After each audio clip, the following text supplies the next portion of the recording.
Tome su Biblia y acompáñeme a Colosenses, y quiero que por lo menos comencemos a ver lo que Dios pueda tener para nosotros aquí. Al presentar un libro como este, es de importancia crítica que tengamos un entendimiento general en su trasfondo. Esta noche vamos a comenzar un estudio que nos va a tomar probablemente un par de meses a lo largo de esta carta maravillosa que Pablo le escribió a los cristianos en Colosas.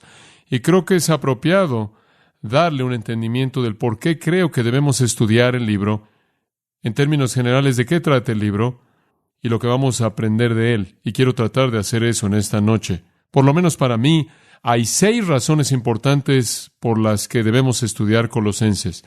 6 razones importantes. Número 1, y esto es para tratar de actualizar Colosenses para que pueda entender cuán relevante es para el día de hoy. Esta es una época de la ciencia. Esa es la razón número 1. Hay cosas fantásticas que se están realizando en la ciencia. Vemos a nuestro alrededor y encontramos descubrimientos y logros en todo, desde la microbiología hasta la macrociencia, la cual sería el estudio del espacio y los estudios lunares y todo lo que esté involucrado con eso. Hay cosas que van desde la medicina nuclear al poder nuclear, avances científicos fantásticos. De hecho, la literatura científica y tecnológica está inundando al mundo con 60 millones de páginas al año. La información técnica y científica está viniendo a un paso tan rápido que ningún ser humano podría dominar tanto como un día de descubrimientos combinados. En un mundo que está avanzando rápidamente a nivel científico como en el que vivimos, en donde el 95% de todos los científicos que jamás han vivido en la historia están vivos en la actualidad, hacemos preguntas de manera natural tales como: ¿cómo es que Dios está relacionado con esto? ¿Cómo es que Dios se relaciona con la creación, con la ciencia, con el descubrimiento? ¿Acaso Él está en esto o fuera de esto? Colosenses responde esta pregunta. Por ejemplo, en Colosenses 1:16 dice: porque en Él fueron creadas todas las cosas, las que hay en los cielos y las que hay en la tierra. Esta también es una época de ecumenismo. Esta es una época en la que la gente está esforzándose por tener una iglesia a nivel mundial, una superiglesia, y con frecuencia me hago la pregunta: ¿no habrá un cuerpo sin una cabeza? ¿Habrá una unidad verdadera sin doctrina verdadera? ¿Realmente podemos unir a todo mundo a nivel religioso en base a la filantropía y la cultura y los esfuerzos sociales? Los esfuerzos no solo se están haciendo para casar a aquellos que ya están hasta cierto punto cercanos, el protestantismo y el catolicismo romano, en una unión eclesiástica definitiva, pero inclusive grupos religiosos no cristianos han sido invitados para ser parte de esta amalgama. Rama, Vishnu, Zoroaster, Buda, Confucio, Moisés y Mahoma, todos han sido unidos, todos han contribuido junto con Jesús y debemos unir a todos. ¿Es esta la iglesia que Dios quiere? ¿Quién es la cabeza de una iglesia así? ¿Cuál es la base de su unidad? Colosenses responde esto en el capítulo 1, versículo 18. Y Él es la cabeza del cuerpo, la iglesia. Ahora, esta también es una época en la que no hay autoridad.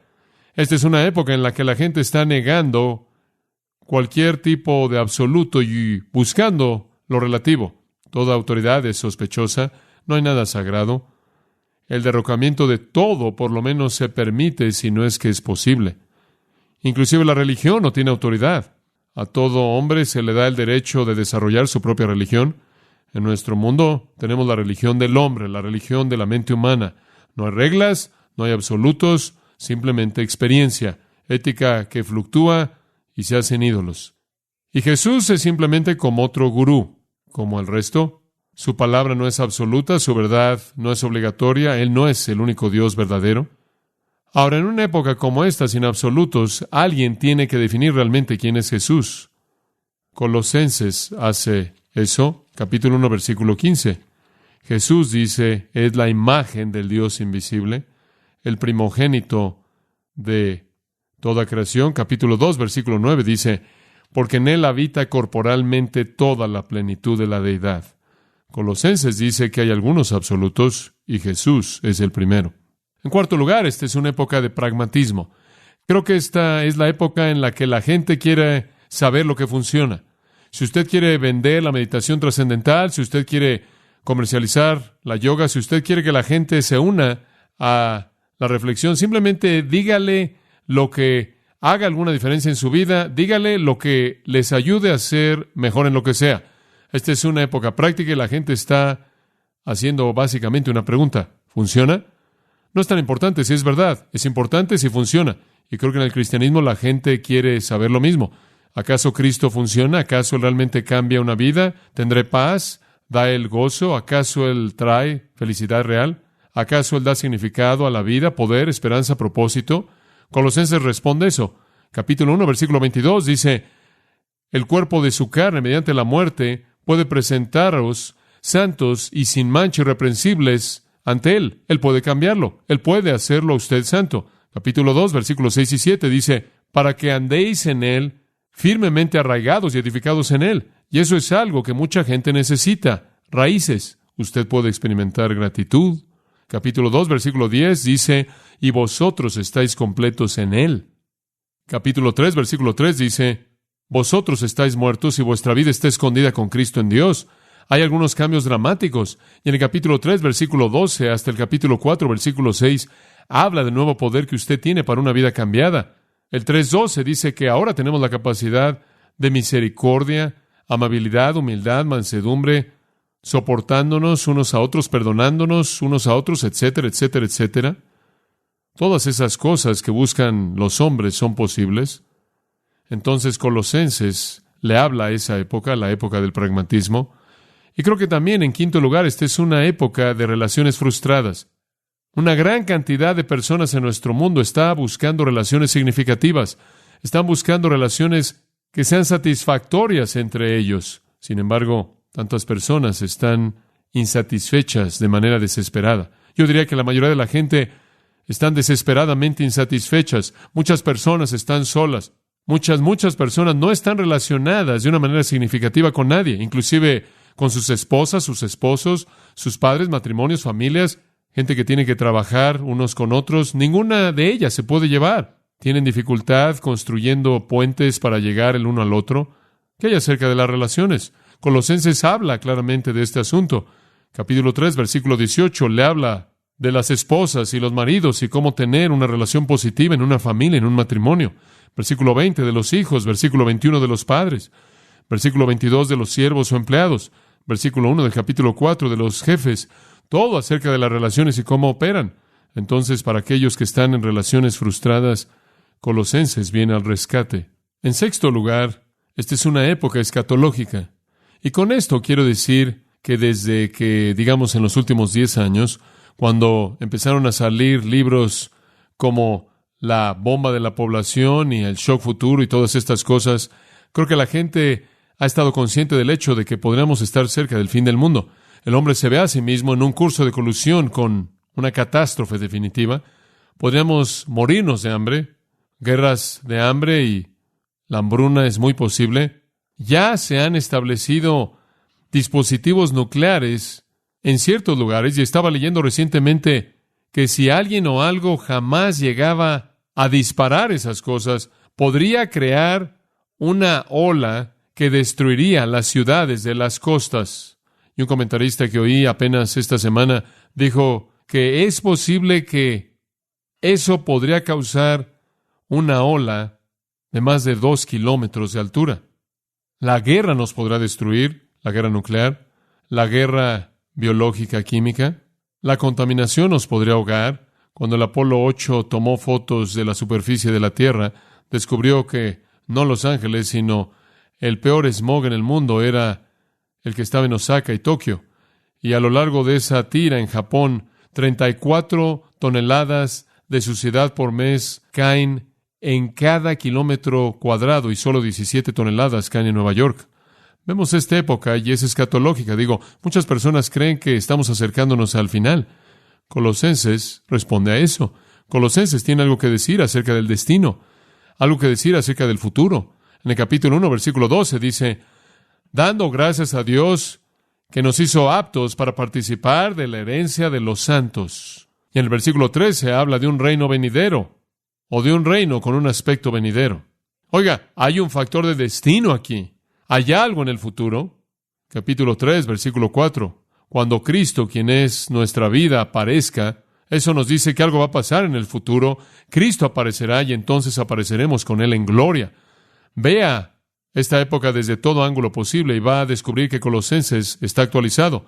Es crítico para el día de hoy. Presenta a un Cristo que no envejece, atemporal, eterno, como la solución para el dilema de todo hombre.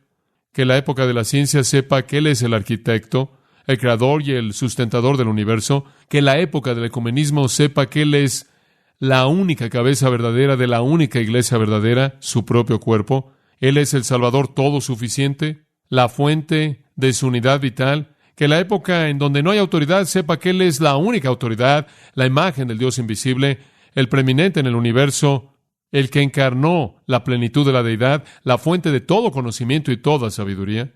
Que la época del pragmatismo sepa que Él puede cambiar una vida milagrosa y totalmente. Solo Él puede dar amor y gozo y paz y perdón y cualquier otra virtud y una nueva capacidad para vivir la vida a su plenitud. Y que la época de las relaciones frustradas sepan que Él es la fuente de amor verdadero y entendimiento. Él edifica familias y matrimonios y amistades. Y que la época escatológica sepa que Él es el fin, la esperanza, el clímax, el rey venidero, aquel en quien toda la historia se resuelve. Y cuando sepan eso, conocerán el mensaje de Colosenses. Comencemos viendo los primeros 2 versículos. Y esto es tan solo la introducción. Versículo 1. Pablo, apóstol de Jesucristo, por la voluntad de Dios, y el hermano Timoteo, a los santos y fieles hermanos en Cristo que están en Colosas. Gracia y paz sean a vosotros de Dios nuestro Padre y del Señor Jesucristo. Notará que en la mayoría de los manuscritos esa última frase y el Señor Jesucristo no aparece. Ciertamente es verdad, nada más que algunos manuscritos la incluyen y otros no. Ahora, conforme Pablo presenta el libro, voy a usar esto como una plataforma para darle un panorama general. Conforme Pablo presenta el libro, él da los 4 elementos normales de una introducción. Esto es muy típico. 4 elementos normales. Número 1 es el escritor. Cuando escribimos una carta, colocamos nuestra firma al final y usted tiene que leer toda la carta para ver quién escribió la carta. Pablo comienza con su nombre. Esto era típico, Pablo. Y como usted sabe, yo no puedo evitar más que leer el nombre y no ser cautivado. Simplemente hay algo en ese nombre que me cautiva. Enciende mi imaginación.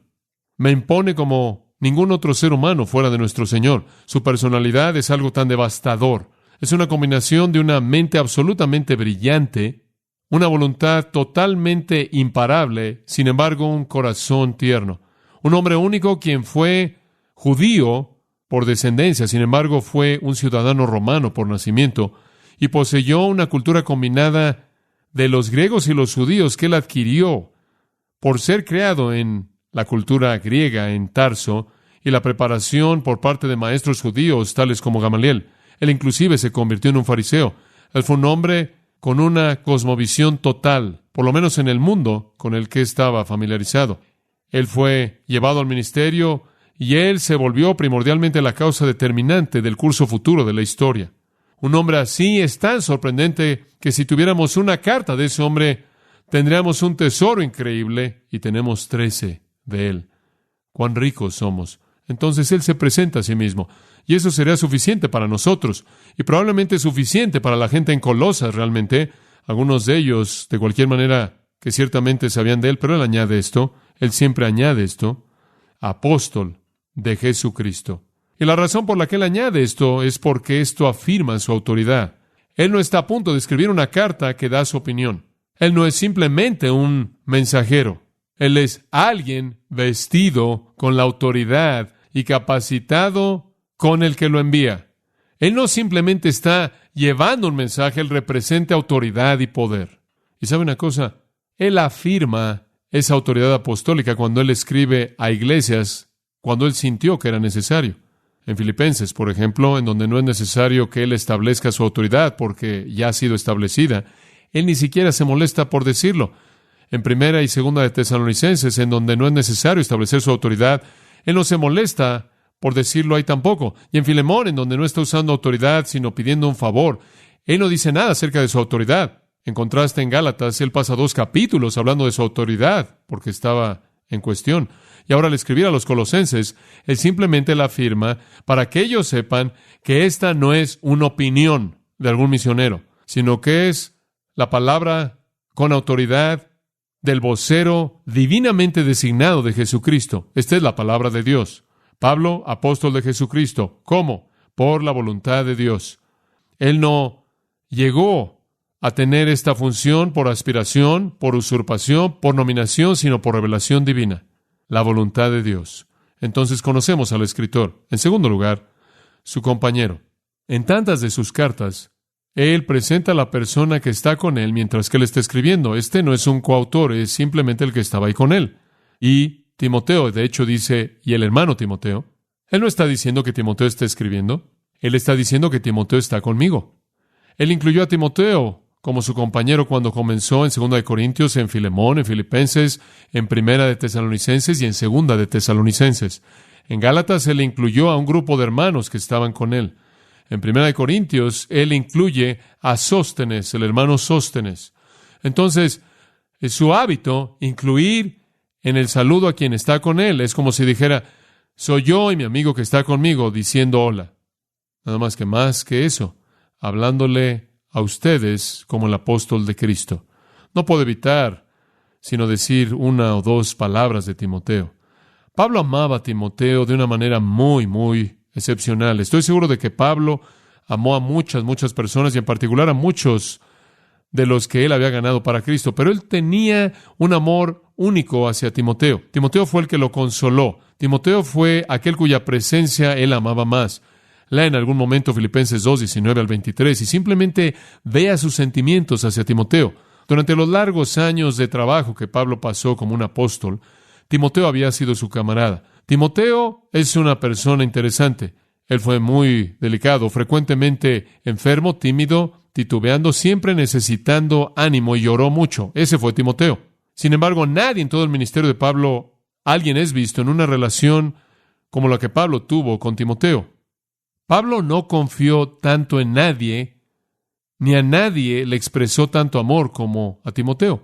Él verdaderamente fue el hijo de Pablo en la fe. Entonces él dice, Timoteo está conmigo. Y eso es bueno para Pablo. Eso es bueno porque conforme él escribe, él está en la cárcel. Y tener a Timoteo es una bendición. En tercer lugar, los lectores. El escritor, su compañero y los lectores. Versículo 2.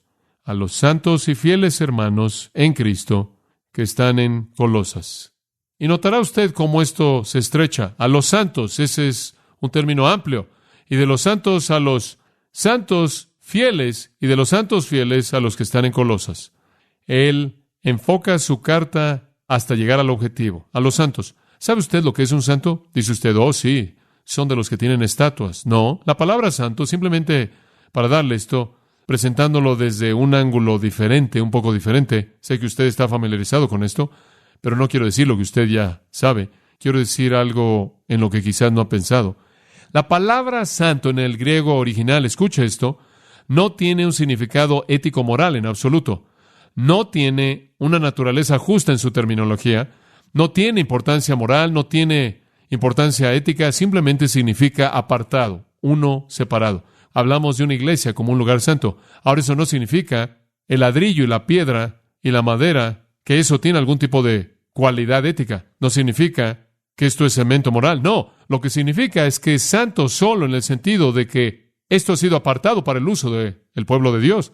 Hablamos de la Biblia con tanta frecuencia que decimos el libro santo. El papel no es diferente en términos éticos que cualquier otro papel. Y la tinta no tiene ninguna cualidad moral en absoluto.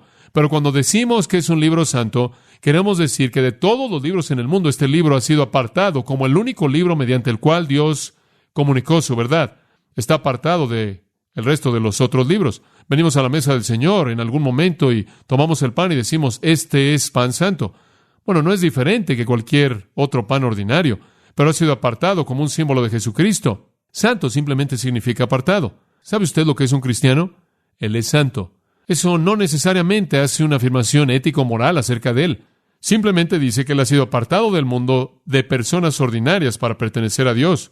Ahora, si él es santo o no de manera genuina, es algo que tiene que ser examinado para ver si él está viviendo al nivel del hecho de que él ha sido apartado. A los santos. Y después él lo hace aún más estrecho, un poco más estrecho. Y fieles hermanos. Ahora, no estoy hablando de los santos, sino que estoy hablando de los que han sido fieles. Estoy hablándole a los que han sido leales. Y esa es la idea aquí. Es como si fuera traducida de esta manera. Y esto puede ser hecho porque Kai puede ser traducido de esta manera.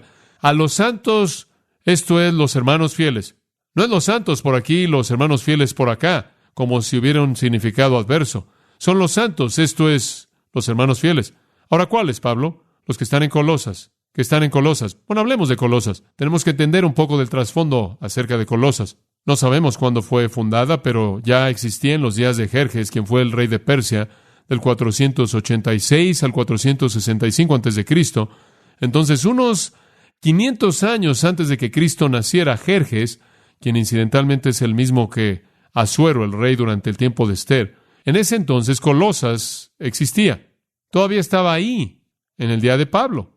Entonces era una ciudad antigua. Estaba ubicada a más de 150 kilómetros de Éfeso. Ahora, si usted quiere un área general en su mente, es en lo que en la actualidad sería conocido como Turquía, y lo que en el día de Pablo era conocido como Asia Menor, simplemente al otro lado de Macedonia. Estaba ubicada, como dije, a más de 160 kilómetros de Éfeso, y el río Lico se unía a otro río llamado el Meander. Para aquellos de ustedes que les gusta la historia o que les gusta la geografía, los ríos Lico y Meander, ahí en ese pequeño valle, estaban al lado de tres ciudades importantes que crecieron. Una era llamada Hierápolis, la otra era llamada Laodicea y la tercera era llamada Colosas. Ese pequeño trío de ciudades ocupaba esa pequeña área, estaba en el área de Frigia, en la provincia romana de Asia Menor. Ahora, el área era conocida por dos cosas, y podemos identificarnos con la primera: terremotos. Los terremotos destruyeron a Laodicea muchas veces. La segunda cosa por la que era conocida era porque del río Lico habían depósitos de piedra caliza que quedaban, y algunos historiadores han dicho que dejaban configuraciones sorprendentes por toda el área, en donde el agua se derramaba y elevaba su nivel en la época de inundaciones, y dejaba esta roca caliza y todo tipo de formaciones extrañas que se veían como monumentos resultaban. Ahora, en la tierra, en donde no había roca caliza, la tierra era súper fértil y cultivaban pastura ahí y tenían pastura excelente tierra de pastura para las ovejas, y se convirtió en el centro de lana del mundo antiguo. Y usaban la roca caliza también para teñir. Criaban a las ovejas, tenían la lana y después teñían la lana ahí. Algo que es interesante es que para el 400 después de Cristo, 400 años después de Cristo, Colosas ya no existía. Dejó de existir. Y hoy día no estoy seguro, hay un pequeño debate acerca de esto, pero no estoy seguro de que en la actualidad alguien puede de manera definitiva, puede inclusive encontrar las ruinas. Podemos encontrar las ruinas de Laodicea y Hierápolis, pero no de Colosas, aparentemente.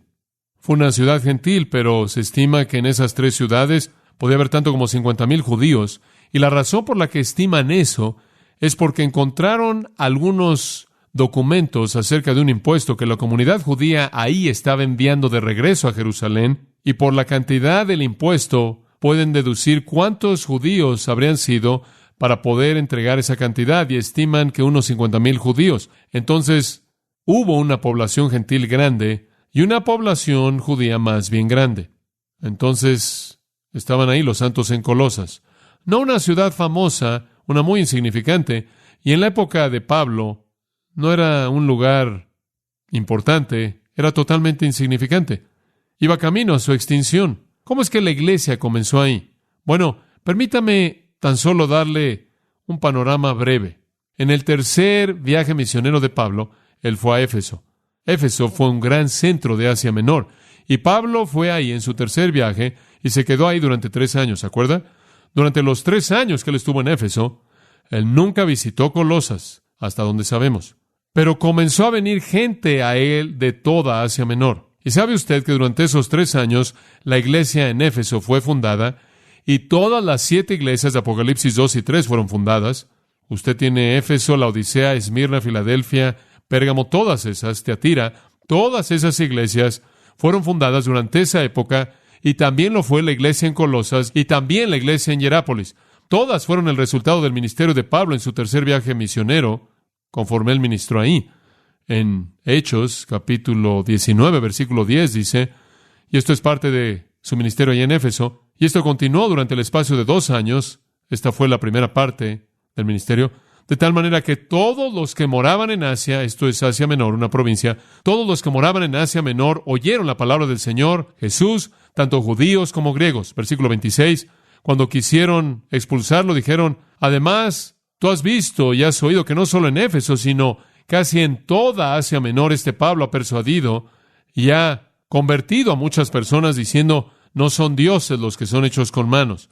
Entonces, este es el comentario de Lucas en el versículo 10, y este es el comentario de sus perseguidores en el versículo 26, que su evangelio había llenado toda Asia Menor. Desde el punto de vista de Éfeso, la gente venía a oír el evangelio y se regresaba.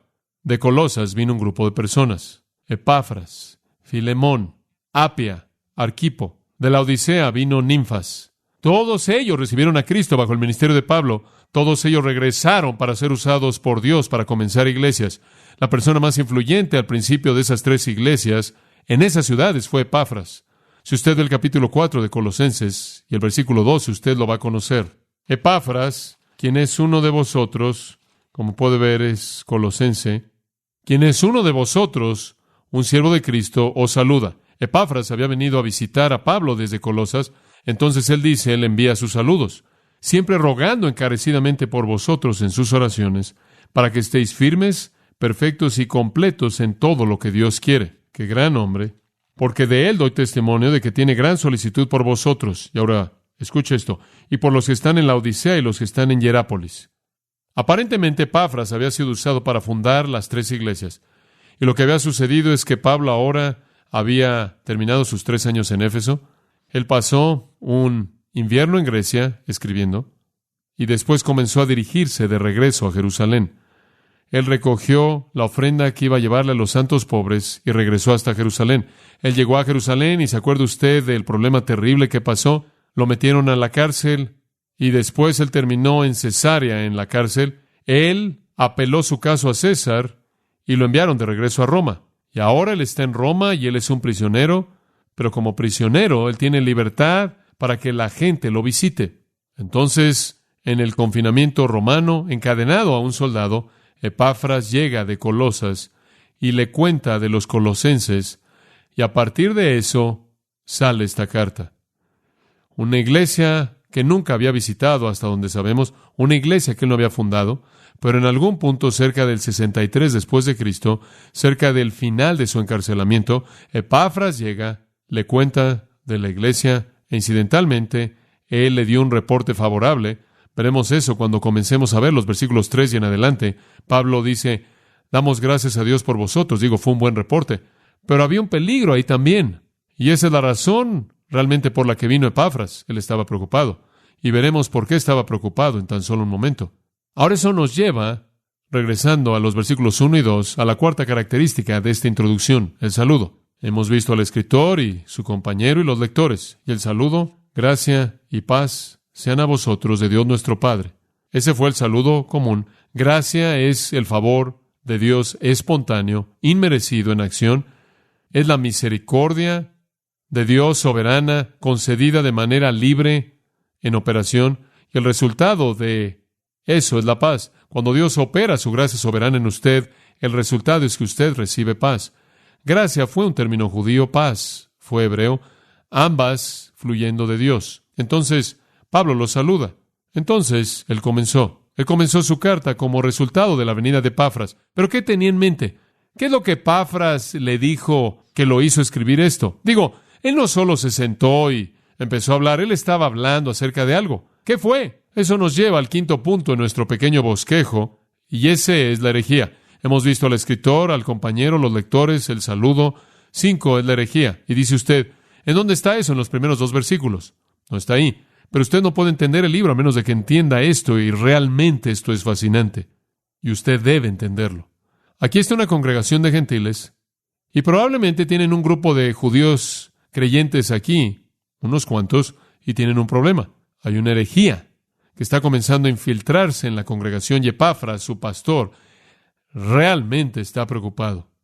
Él viaja más de 1,600 a 1900 kilómetros, dependiendo el camino que haya tomado, para ir a Roma y ver a Pablo, y derrama su corazón a Pablo. Él dice, de hecho, la gente es fabulosa, Pablo, pero hay un peligro inminente. Hay un peligro.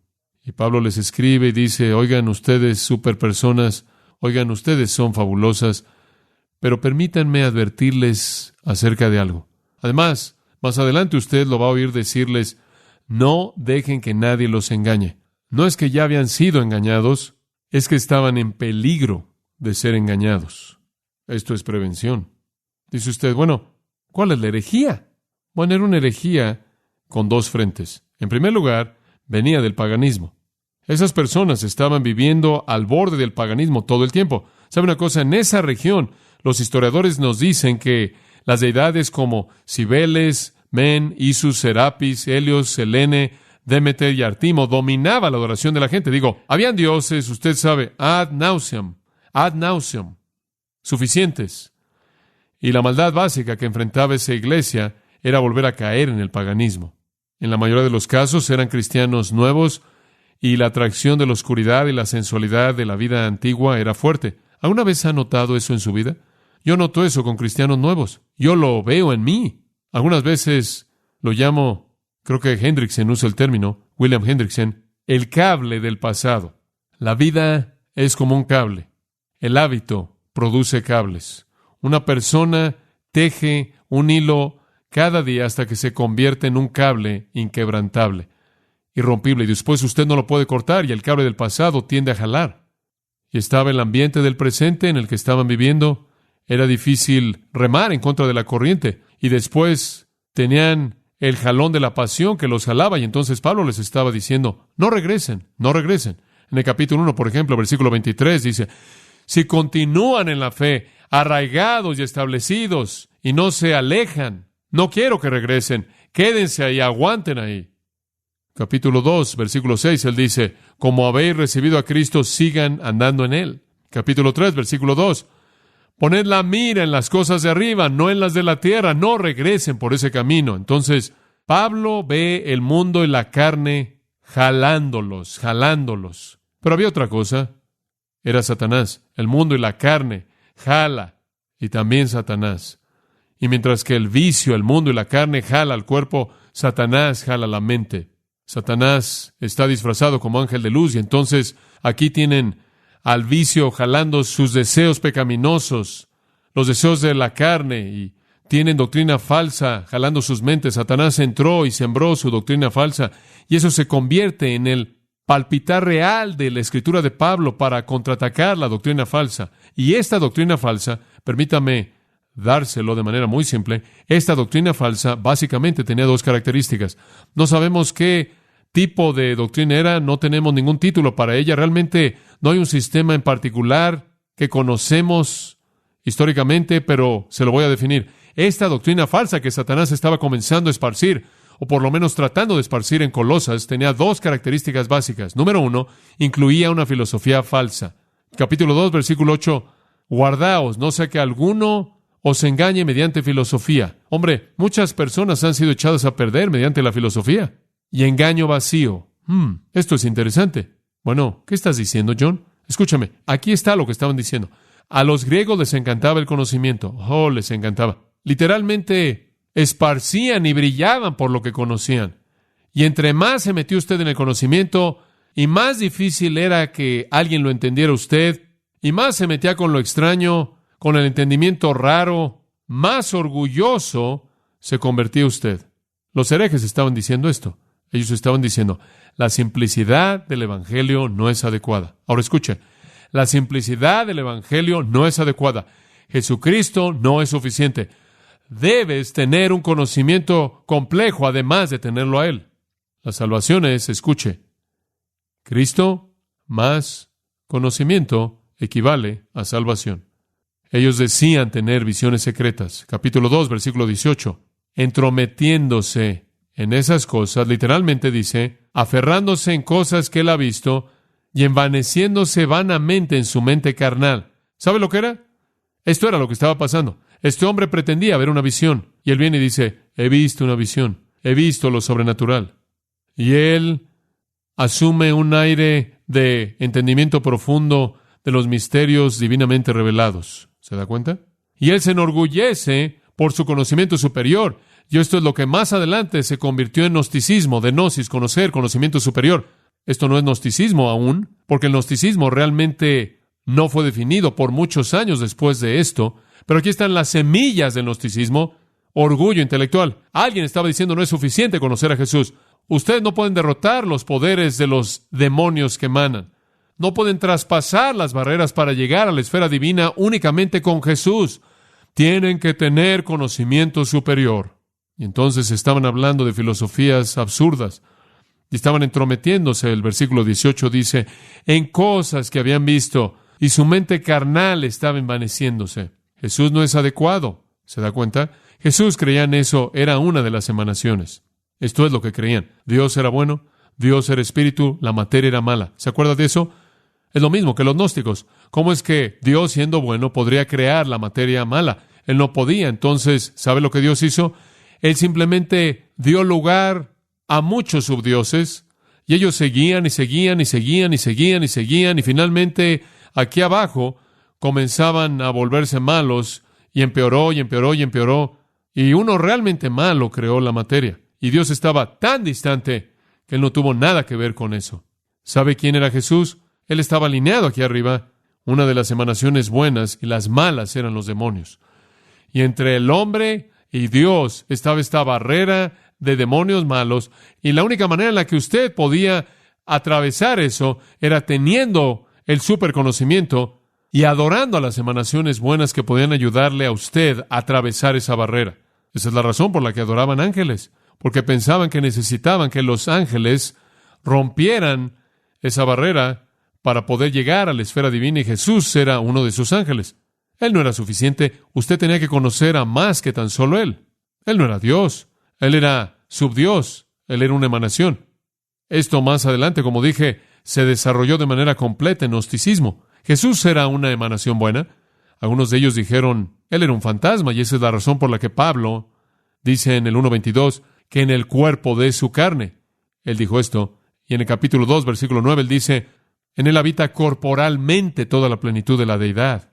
Ahora, esta filosofía decía: Jesús no puede salvarte. Jesús más conocimiento. Necesitas la ayuda de Jesús, pero no se te olvide que necesitas a todos los demás ángeles que puedas conseguir. Entonces adóralos a todos. Porque cuando comiences a romper esa barrera de ese grupo malo de emanaciones que están ahí, vas a necesitar algunas emanaciones buenas, en cierta manera, para que te ayuden. Y esa es la razón por la que adoraban a los ángeles. Observa el capítulo 2, versículo 18, lo dice allá a la mitad. Adorando a ángeles, culto a los ángeles. Estaban adorando a emanaciones buenas. ¿Sabe lo que esta filosofía atacaba, amados? Atacaba esto. Atacaba la deidad de Jesucristo, ¿no es cierto? De frente. ¿Y sabe que eso se convierte en el tema de esta carta? Jesús es Dios, capítulo 1, versículo 15. Él es la imagen del Dios invisible, el preeminente de la creación. Capítulo 1, versículo 27. Cristo, la esperanza de gloria. Y en Cristo, y me encanta esto al final del versículo 28, todo hombre puede ser perfecto. Escuche, ¿qué está diciendo él? Él está diciendo: Cristo es Dios y Cristo es todo lo que usted necesita. Usted no necesita nada más. Capítulo 2, versículo 3. No necesitan más conocimiento, porque en Cristo están escondidos, ¿qué? Todos los tesoros de ¿qué? La sabiduría y el conocimiento. Capítulo 2, versículo 9. Porque en Él habita corporalmente toda la plenitud de la deidad. Capítulo 2, versículo 19. Y por Él, quien es la cabeza, todo el cuerpo está unido. En otras palabras, Él simplemente continúa diciendo: Cristo es Dios y Cristo es suficiente y no necesita nada más. En ninguna otra epístola se hicieron afirmaciones más fuertes como en esta epístola a favor de Cristo. La filosofía no es necesaria, Él es todo lo que necesitas, ¿verdad? No Cristo más conocimiento equivale a salvación. Hay un segundo factor en esta herejía. El primero fue la filosofía falsa. El segundo fue la ceremonia judía, legalismo. Ahora dice usted: bueno, ese es un compañero extraño para la filosofía griega. Tiene razón, pero estaba ahí. De alguna manera, esta herejía extraña era una combinación de filosofía griega y ceremonialismo judío o legalismo. Observe el capítulo 2, versículo 11. Algunos de ellos estaban diciendo, tienes que ser circuncidado para ser salvo. En quien también vosotros habéis sido circuncidado con la circuncisión hecha sin manos, dice él. No necesitas una circuncisión. ¿Qué era lo que esta parte de la herejía estaba diciendo? Escuche, Cristo más obras equivale a salvación. La filosofía decía, Cristo más conocimiento equivale a la salvación. Esto es Cristo más obras, y Dios dice, Cristo más nada equivale a salvación. Ese es el mensaje de Colosenses. Capítulo 3 nos dice un poco más. Capítulo 3, él dice, no hay judío ni griego, circunciso o incircuncisión, no se metan en eso. Ese no es un problema. No hay necesidad inclusive de preocuparse por eso. Y entonces estaban preocupados por cosas por las que no tenían que preocuparse en absoluto. Inclusive llegó al punto, por ejemplo, en el capítulo 2, versículo 20, y vosotros habéis muerto con Cristo a los rudimentos del mundo. ¿Por qué? Como si estuvierais viviendo en el mundo, os sometéis a ordenanzas como no toquéis, no gustéis, no manejéis. Esto es como asceticismo. Usted sabe, no pueden hacer nada. Todo lo cual perece con el uso, según los mandamientos y doctrinas de los hombres. Estas cosas, de hecho, tienen apariencia de sabiduría o de adoración autoimpuesta. Entonces él realmente dice, no necesitan esas cosas. No toquen, no manejen, todo eso. Es inútil. En el versículo 16 del capítulo 2. Ninguno, por tanto, os juzgue en comida o bebida, o luna nueva, o día de reposo. Escuche, todo lo cual es sombra de lo que está por venir, pero el cuerpo es Cristo. Me encanta eso. ¿Sabe lo que él dice? ¿Por qué necesitan la sombra cuando aquel de quien es la sombra ya está aquí? ¿Se da cuenta? Olviden la sombra. Aquel de quien es la sombra está aquí, el cuerpo está aquí. No necesitan la sombra. Entonces aquí estaban, inmersos en filosofía griega y ceremonialismo judío, estos falsos maestros, y simplemente estaban comenzando a atacar la iglesia en Colosas. Dice usted, ¿qué mezcla tan rara? ¿De dónde salió? No sabemos. Ni siquiera sabemos quiénes eran estas personas, pero hay precedente para esto. Hubo un grupo de personas en Israel llamados los essenos. ¿Alguna vez ha oído de ellos? Las tres sectas religiosas más importantes en el judaísmo: fariseos, saduceos y essenos. Los essenos eran ascéticos, y con eso quiero decir que estaban muy lejos. De hecho, creían que usted no debía tener nada, que usted tenía que estar totalmente privado de todo. Realmente eran muy extremos. Realmente eran extremos. Eran gnósticos, eso es interesante. Creían que el cuerpo era corruptible, que la materia era corruptible y el espíritu era bueno e imperecedero. Entonces tenían esa misma corriente filosófica. Veían el alma en la cárcel del cuerpo, el cual fue un concepto griego. Fue su concepto, y la razón por la que los griegos lo tenían era porque era el diablo, el mismo diablo, sea que esté operando con los griegos o con cualquier otra persona. Eran legalistas súper estrictos. Iban mucho más allá de los fariseos, eran célibes y adoptaban hijos para propagar su teología. Algunos de ellos se casaron, pero si se casaban, le daban a su esposa un periodo de prueba de 3 años. No sé en base a qué criterio decidían si debían continuar después de eso o no. Odiaban las riquezas. ¿Sabe usted lo que Josefo dice de ellos? Josefo dice que adoraban ángeles. ¿No es eso interesante? Es sorprendente. Pero todas las cosas que este grupo extraño de personas estaban haciendo para afectar a la iglesia colosense también son características de estas personas, los essenos. Los essenos eran vegetarianos, súper legalistas. Bien pudo haber sido que el grupo influyente detrás de la escena en Colosas era este grupo de essenos, pero lo que sea. Ellos estaban diciendo, Cristo más reglas y leyes equivalen a salvación. Cristo más conocimiento equivale a salvación. Pablo quiere decir en Colosenses, Cristo más, ¿qué? Nada equivale a salvación. Dice usted, bueno, ¿cómo es que algo pudiera mezclarse a tal grado con filosofía y legalismo y adoración de ángeles y asceticismo, y todo esto se unió? Es porque Satanás propaga toda esta religión falsa. Pero ¿sabe una cosa? Hay gente así que tiene muchas mezclas. Recibí una carta y simplemente quería compartirla con usted. Llegó a nuestro ministerio de cintas de un lugar realmente extraño, la comunidad y retiro espiritual Anondach, simplemente para mostrarle una ilustración de cuán confusas pueden llegar a ser las cosas. Esta es la carta. En la creación magnífica que Él ha concedido en nosotros, nuestra comunidad es silenciosa y está en reposo. Se pagó el terreno.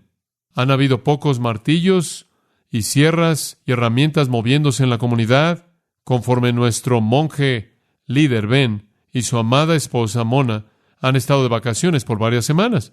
Ben es el fundador de Anondach. Su devoción fluye a través del Karma Yoga. Él es un carpintero, electricista, plomero, pintor, constructor de iglesia y templo, y un constructor de altares.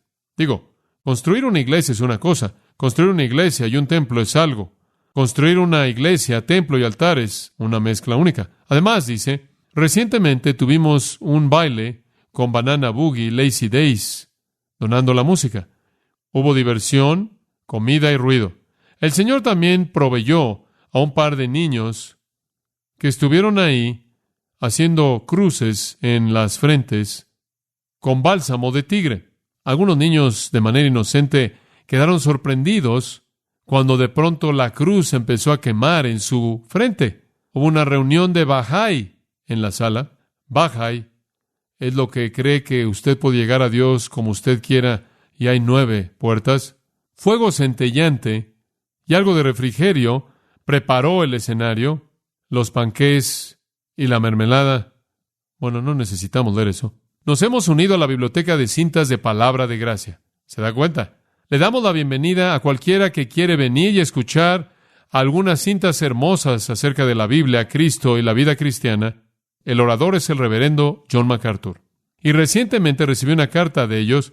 Me pidieron que fuera ahí y hablara en un retiro. Ahora, usted habla de confusión. Eso no es nada nuevo. Digo, eso es confusión. Hay 3 páginas más, pero no se las voy a leer. Incidentalmente, sigue hablando de las enseñanzas de Ellen G. White y todo eso. Eso fue añadido a lo que estaban aprendiendo. Bueno, como puede ver, los colosenses tenían algunas personas que estaban sentados ahí a su puerta, que estaban igual de confundidos. Hablaban de Cristo, pero era Cristo más algún superconocimiento. No solo tenían toda la filosofía que era parte de su herejía en Colosas, sino que tenían todo el legalismo judío. ¡Qué desastre! Pero el ataque primordial era este. Satanás había concentrado toda esta confusión para atacar, ¿qué? La suficiencia de ¿quién? Cristo. Y ahí es siempre en donde él ataca. Y escuche la respuesta de Pablo en Colosenses 2:9. Porque en él habita corporalmente toda la plenitud de la deidad. Escúcheme, y vosotros estáis, ¿qué? Completos en él. ¿No es eso hermoso? Ahí está la respuesta. ¿Quiere usted conocer a Dios? Cristo es la imagen de Dios. ¿Quiere conocimiento? En él están escondidos todos los tesoros de la sabiduría y el conocimiento. ¿Quiere ser aceptado por Dios? Adore a Cristo, no a los ángeles o a los intercesores celestiales. ¿Quiere cumplir la voluntad de Dios? No juegue con la sombra. La sustancia es Cristo. ¿Quiere santidad? No viene por abusar de su cuerpo. Viene por colocar sus deseos en él. Juan Wesley dijo esto. Tú, oh Cristo, eres todo lo que quiero. Más que todo en ti hallo. Eso es correcto. Cristo es, Colosenses 3:11, hermoso al final del versículo. Cristo es todo y en todos. ¿No es eso todo? Cristo es todo y en todos. Pablo tiene una cosa en mente en Colosenses. Cristo es suficiente. Se cuenta la historia del reconocido escultor alemán J.H. von Donacker. Napoleón vino a von Donacker y le dijo, quiero que hagas una estatua de Venus para el Louvre en París. Una gran galería ahí. Von Donacker dijo, no. Entonces una cantidad enorme de dinero le fue ofrecida a él por parte de Napoleón, y aún así, él se rehusó a hacerla. Enojado, el emperador demandó la razón del por qué, y esta es la respuesta de von Donacker. Señor, he hecho una estatua de Jesucristo, y nunca puedo rebajar mi cincel para hacer una de un sujeto inferior. Me gusta eso. Después él procedió a contar una historia. Von Donacker lo hizo. Él dijo, la primera vez que moldeé a Cristo, después de 2 años de trabajo, descubrí la estatua terminada en la presencia de mi hija pequeña. Y yo le pregunté a ella, ¿quién es? Ella aplaudió en admiración y dijo, ciertamente es un gran hombre. Y rompí la estatua y me fui a trabajar otra vez, orando tanto como trabajé. Cuando volví a invitar más adelante a la niña para que entrara a mi estudio, ella se acercó a la figura como si estuviera viva y dijo en asombro, oh, yo lo conozco. Él es el que dijo, dejad que los niños vengan a mí y no se lo impidáis. Ahora, ese es el mensaje de Colosenses. Esta es la obra maestra de Pablo, de Cristo. Oremos. Nos sentimos, Padre, como si hubiéramos sido elevados a los lugares celestiales. Solo quiero decir gracias porque Jesucristo es todo y en todos. Y nada más es necesario.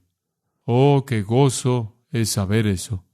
No Cristo más conocimiento, no alguna experiencia supervisionaria, estática, sobrenatural, no alguna filosofía, sino que estamos completos en Él.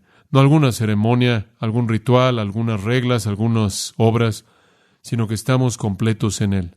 Mientras que sus cabezas están inclinadas y sus ojos cerrados, simplemente en un tiempo de conclusión en esta noche, sí, en su corazón, conforme usted lo examina, usted tiene que reconocer que usted nunca ha reconocido a Cristo como el todo en todos, absolutamente supremo, incomparable, sin paralelos y todo suficiente. Si usted no ha hecho eso, entonces usted tiene una vida que es una afrenta a Dios, porque la Biblia dice que en el nombre de Jesús toda rodilla debe doblarse y confesar que Él es Señor, para la gloria de Dios. Y quizás en esta noche usted ha oído lo que he dicho al hablar de Jesucristo y quizás tiene un sentimiento de lo que Pablo está tratando de expresar en esta carta y usted se está diciendo a sí mismo, si Cristo es todo, si Cristo es la respuesta a todos los dilemas de esta época y de mi vida y de mi destino, entonces eso es lo que necesito. Necesito a Cristo. Necesito a alguien que pueda responder a las preguntas de la historia. Necesito a alguien que pueda reparar una vida rota. Necesito a alguien que pueda cambiarme, alguien que pueda rehacer mi vida y pueda hacerme tener relaciones significativas. Necesito a alguien que me pueda dar destino. Y si usted está dispuesto a depender de la suficiencia absoluta y total de Cristo más nada, entonces Él lo va a recibir a usted y va a transformar de manera absoluta su vida, ahora y por la eternidad. Padre nuestro, oramos en esta noche porque podamos ver el milagro de salvación en la vida